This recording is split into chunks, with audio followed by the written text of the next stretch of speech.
Hey y'all, on this episode of Food, Family, and Friends, we're going to be in the kitchen with my favorite daughter-in-law, country music singer, Kaitlyn Baker. After that, Levi's Dog Tales, we're going to feature Justin Tucker, an Iraq War veteran, and his awesome dog, Reaper. Y'all stay tuned.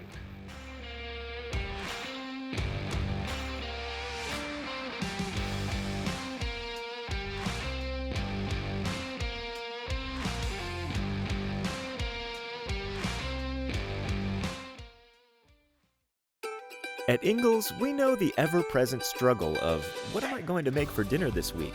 That's why we started the Ingles Table. It's a website that brings the best chefs and food experts right into your kitchen. You can sort through hundreds of recipes for every occasion, watch how-to videos, and print shopping lists to take to the store. It's all waiting for you at ingles-markets.com. Ingles. Low prices. Love the savings. Hey y'all, and welcome back. Today, we're in the kitchen with one of my favorite ladies, Miss Kaitlyn Baker. Kaitlyn is a talented singer, songwriter, and a Nashville recording artist, but more importantly, she happens to be my favorite daughter-in-law. She's here with me today in the kitchen, and we've picked up some amazing beef tenderloin fillets from the Ingles meat department. We're gonna cook those on a flat top griddle with some butter and a Parmesan crust. We're doing some roasted garlic mashed potatoes in the mixer, and we're doing some smoked vegetables. So let's go now with me and Kaitlyn and Levi into the kitchen. So you just released a new single, right? I did. Drinking Hours. Drinking Hours. Yeah. All right. Tell me about it. Who wrote it? I wrote it with Joe Lasher, which just so happens to be my husband. Oh. And we just released a video. I guess it's been, I want to say a couple days ago. That's like 2 days ago. Yeah. At the point of filming this, it was just a couple of days ago. Yeah, I was so excited about it. So yeah, we released it. I think we're going to start working on potentially releasing another new song, which is really exciting. That's awesome. So how many you got in the bag? we have 5. You got 5. Yeah. So you got a whole EP. Now look, I'm going to set these aside, salt and pepper all over them. Yeah. Let them come to room temperature. All right. Cool. All right, I'm going to go ahead and make the garlic Parmesan crust for this as well. Awesome. So you live on a farm. Yeah. West of Nashville. West of Nashville is a little town. It's called Hurricane Mills. It's like 2 miles from Loretta Lynn's ranch. So literally it's like Ernie Lynn, which is Loretta Lynn's son. We just become good friends with, and they just had a little baby cow that they've been bottle feeding. So we were over there bottle feeding their cow, their little calf. It was really cute. So yeah, it's fun. I feel like we just got a Dollar General. I know I was telling you this the other day. We got a Dollar General, okay? We got a Dollar General. What, we as in where? So The Hurricane Mills. Hurricane Mills. If you've been to Hurricane Mills, you know there's nothing. There's like nothing there. You have to go to Waverly, which is the neighboring town, to do anything. So it's like a Dollar General is a big deal for us. And we also got a Mexican restaurant, which is like a big deal too. You and Joe are out there on a farm. You got animals. So how many animals do you have? I don't know, to be honest with you. We have Ruger and Remy, you know. No, I don't know. You know, Ruger and Remy, the babies. They're my babies. They're my dogs. I got an English Cocker Spaniel, and then we have a Gordon setter, and that's Joe's baby. And that's Remy. Yeah, Remy's the bird. Well, they're both bird dogs, but, you know, I feel like Joe gravitates towards Remy, and I gravitate towards Ruger, so I think we're good on potatoes here. Well, they are babies. That's awesome. Yeah. Well, so you got the potatoes. So what we did is we took those potatoes, they're red skin potatoes. I like to leave the skin on. Yeah. Because I think it makes for a cool presentation. Exactly. The skin is the most nutrient part of the potato. Yeah. And so we put those in cold water. What we're going to do is we're going to take these back here and put them on a burner. We're going to bring them up to a boil, and then we're going to drain them. And we're going to put them in the KitchenAid mixer. Yeah. Look at that KitchenAid mixer. We're going to do pretty much a roasted vegetable is what it is. So I tell you what, I've already washed these in the kitchen, picked these up from the Ingles produce department. I've got a mix of winter vegetables and year-round vegetables. So tell me where you're from. Where's home for you? I am from a little town in Virginia called Pound. There, you want me to cut these smaller, or is that good? No, that's perfect. Just layer them in there, mix them around. It's perfect. This is going to be so good. So Pound, Virginia, tell me what they do on Saturday night in Pound, Virginia. Well, there's not a lot to do. Well, come on now. You You were know, a kid we- in town, Virginia. Well, we grew up eating a lot, okay? Like Eating a lot, yeah, okay. like our family would get together. We'd have a bunch of like almost, it was kind of like reunions, but it wasn't a reunion.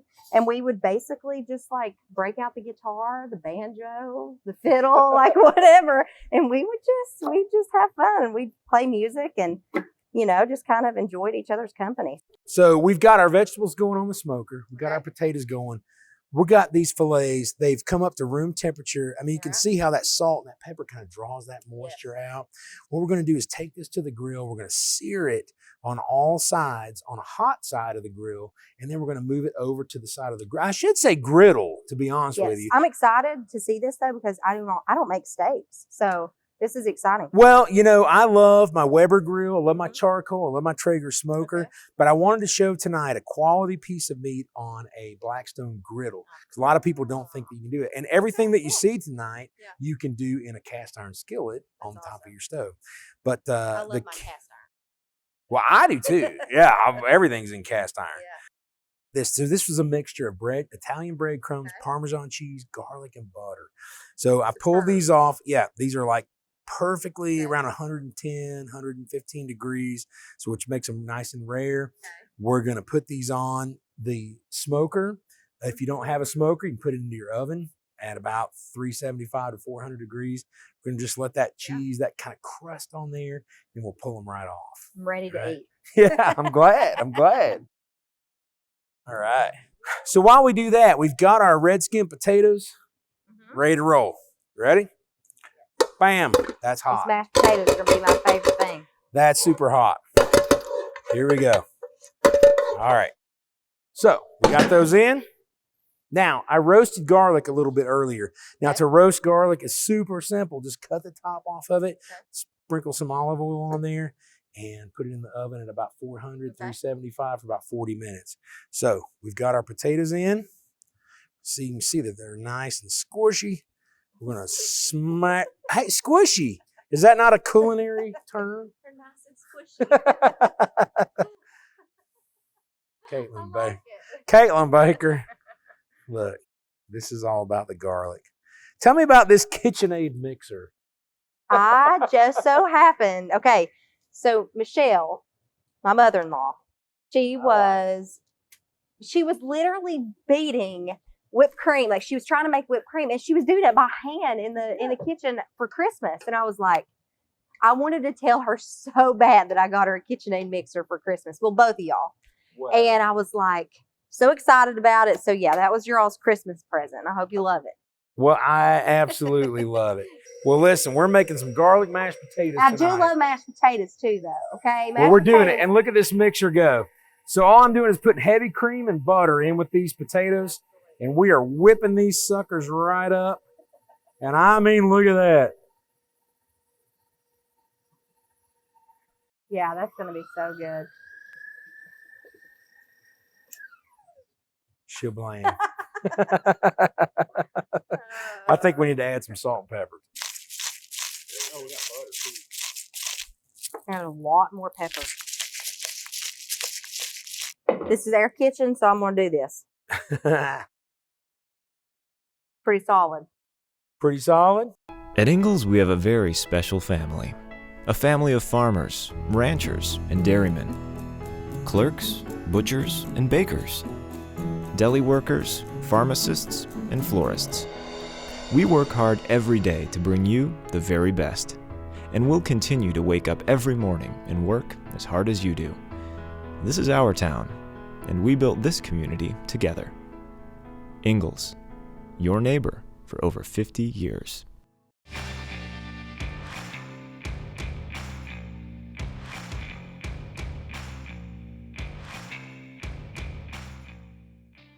Kaitlyn, I am so happy to have you here on this episode of Food, Family, and Friends.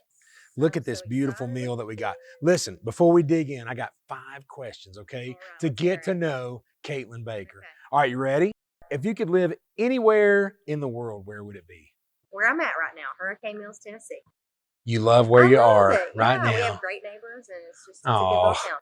All right, good deal. All right, Karaoke night. You and I and Joe Jr. going out. What are you going to sing on karaoke night? Gunpowder and Lead, Miranda Lambert. All right. Would you rather vacation in Hawaii or Alaska, and why? Hawaii. Or Alaska. Why Why? Hawaii? Because I love the warm weather and I love the beach. Well, that sounds good. Yeah. All right. If you could go back in time, what year would you travel to? 50s, because I love Elvis. I would love to talk to Elvis and see him live. That would be epic. Elvis Presley. All right. Last question. Aside from necessities, what's one thing could you not go a day without? You cannot go without this one day. Aside from necessities. Ooh. My contacts. That's a necessity. Come on. What can you go without? That's a necessity. My dogs? Your dogs. My dogs, Ruger and Remy. I can't go without them. I love my dog too. Come here, bud. Well, listen, Kaitlyn, we're going to enjoy this meal. Absolutely. Here's to you. Here's to food, family, and friends. I love you, dear. I love you. So Let's dig in. We can dig in. All right, here we go, y'all. Oh, my goodness. Levi, you ready? Oh.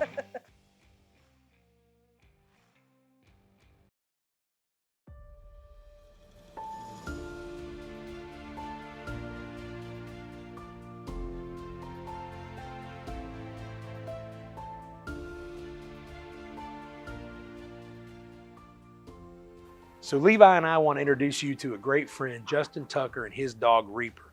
We went to our local Ingles store and picked up some hot dogs. We met Justin and Reaper at the grill. And after a few minutes of conversation, a couple of great Laura Lynn hot dogs, we met at the fireplace for an interview, and this is what went down.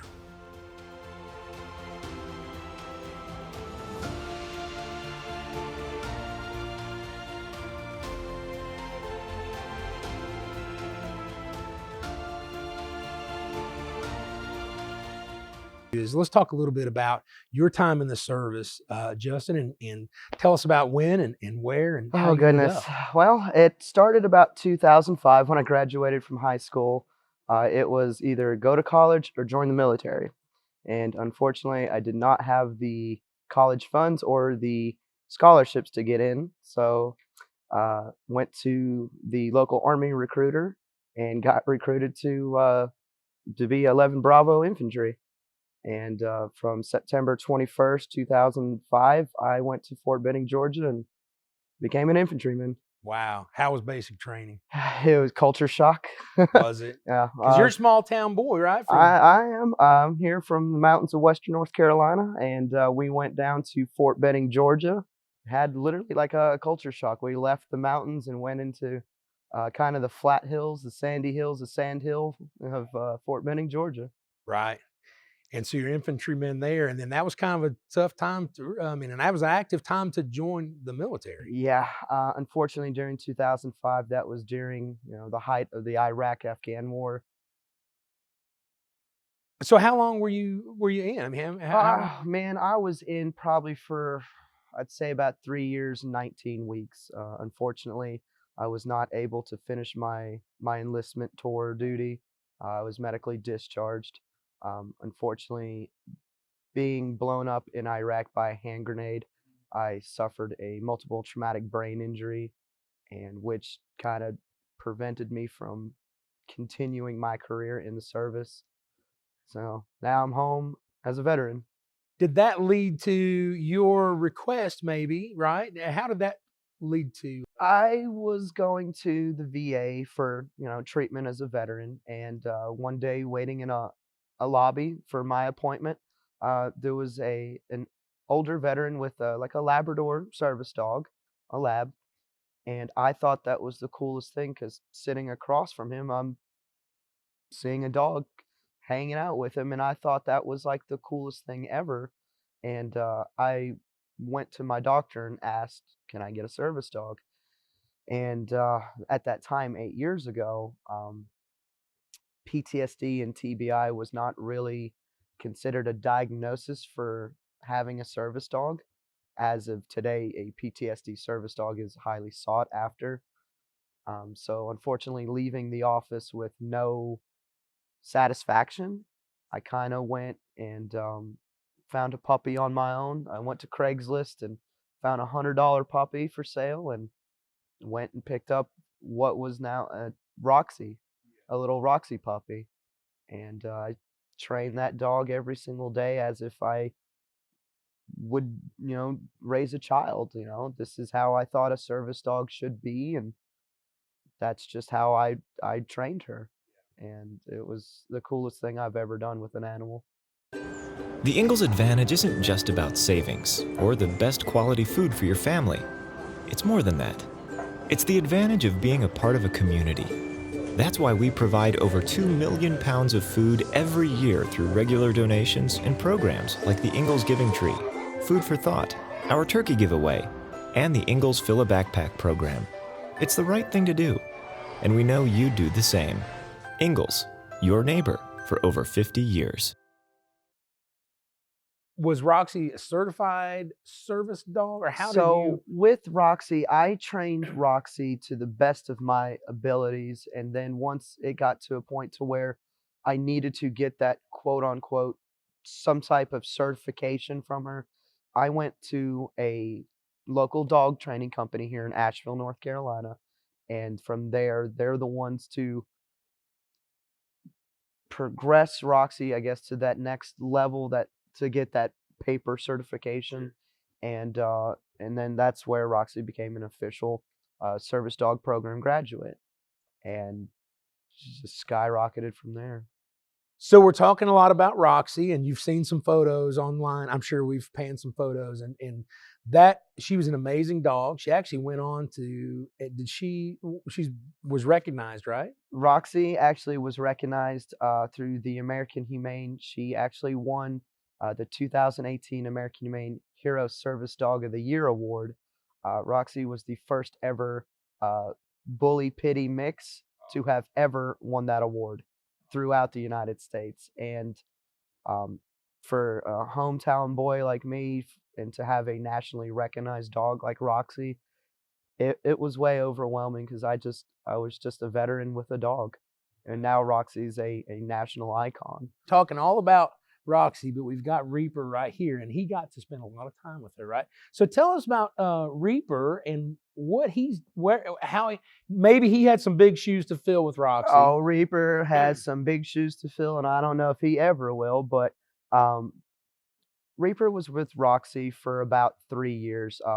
I found Reaper on a Facebook page through North American Dutch Shepherd Rescue. He was a 10-month-old puppy that they were going to euthanize because he was in the shelter for over 30 days. And as you can see, he's just a happy-go-lucky dog. And I couldn't see a young puppy get euthanized. And with him being around Roxy for 3 years, I felt like Roxy passed that baton of knowledge to him and said, "Okay, dude, here you go. I've did my time. It's yours. It's all yours now." So Roxy passed away with cancer. Yeah, unfortunately, Roxy had 5 mast cell tumors that the vet unfortunately discovered. And upon removal of the tumors and with further blood work, they found out Roxy had lymphoma cancer. And with knowing the support that Roxy has, I think she has 57,000 fans on Facebook, we turned to the fans, and I had to ask Roxy's fans if we could have help and assistance, because the cancer treatments, it was going to cost over almost $10,000 or more. Right. And we found a local veterinarian to help out with the cost of the cancer treatments, and they worked with us through payment plan. And Roxy made 5 cancer treatments of 18, and unfortunately, she stopped responding to the treatments. I'm so sorry that happened. And, it is awesome to have such support, man. It's okay, buddy. You know,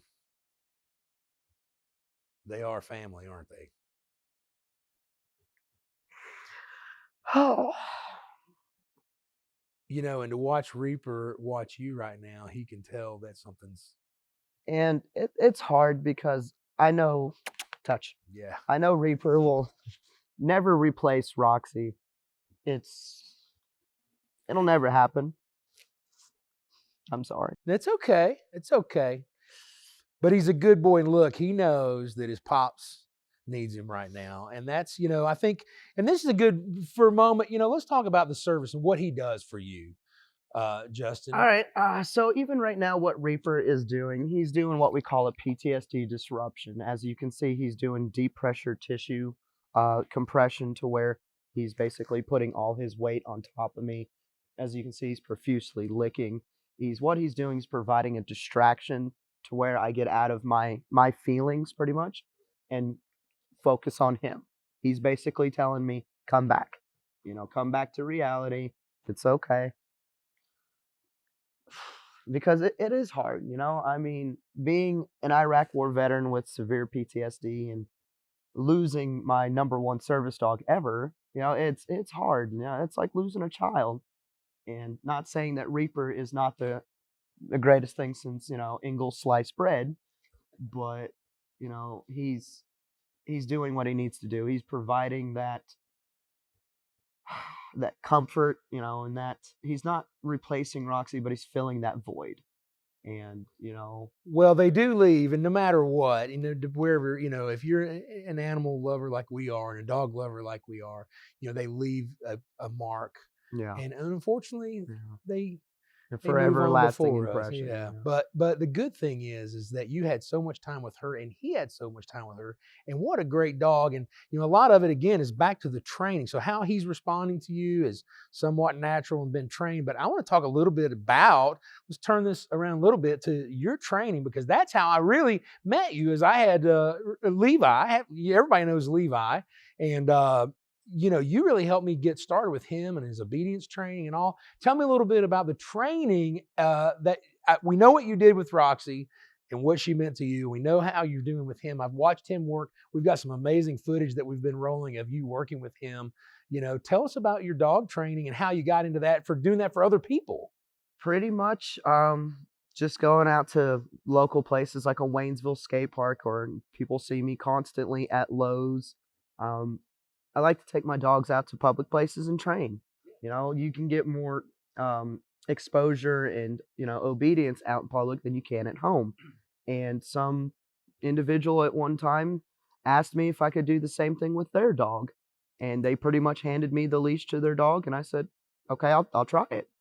And, years later, here we are today. And you have a love for that. I have an absolute passion for animals. And as you can see, I think they like me too. Well, listen, we want to thank you for being here, and our friends at Ingles and I want to give you, I've got a gift card for you. I want you to take that to the store and get you some groceries. There you go. And then Bread we're sending milk, some right? chicken biscuits to all your dogs. Look at that. So I want to thank you boys for being on the show thank today. Thank you so much, sir. Listen, it's special having you. What do you think, buddy? Was it a good episode? We want to thank everyone for watching this episode, don't we? We want to thank Miss Kaitlyn Baker for being here from Nashville, Tennessee. And we know you love Auntie KK. We had a great time in the kitchen. We want to thank Justin Tucker and his dog Reaper for being here with us and sharing his amazing story. And until next time, Levi says goodbye. We'll see you on the road.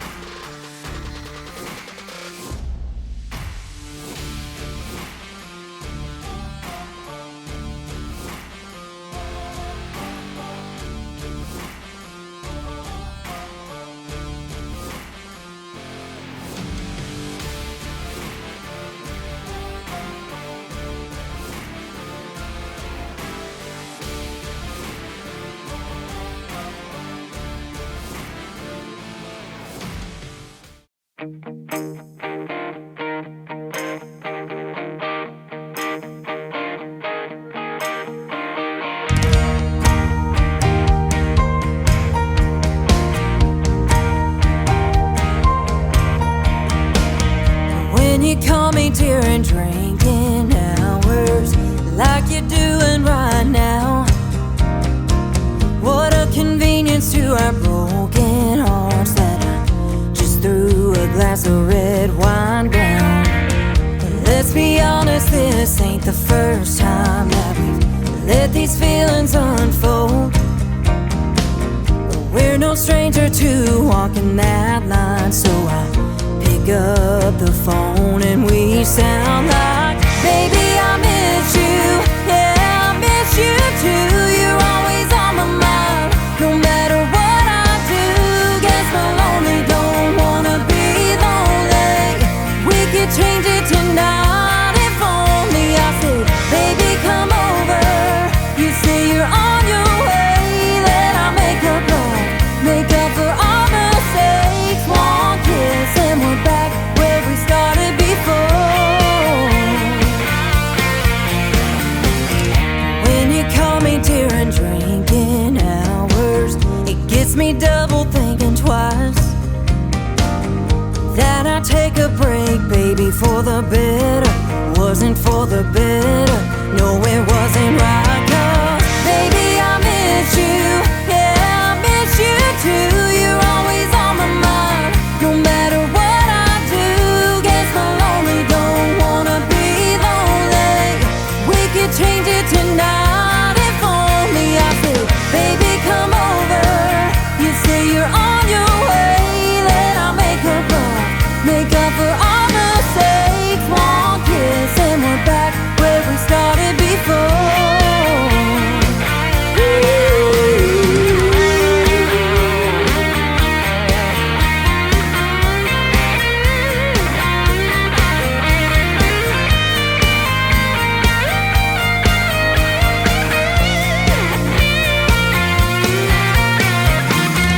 When you call me during drinking hours, yeah, we're both a little drunk, and we know we can't blame the bottle. Got us missing on us.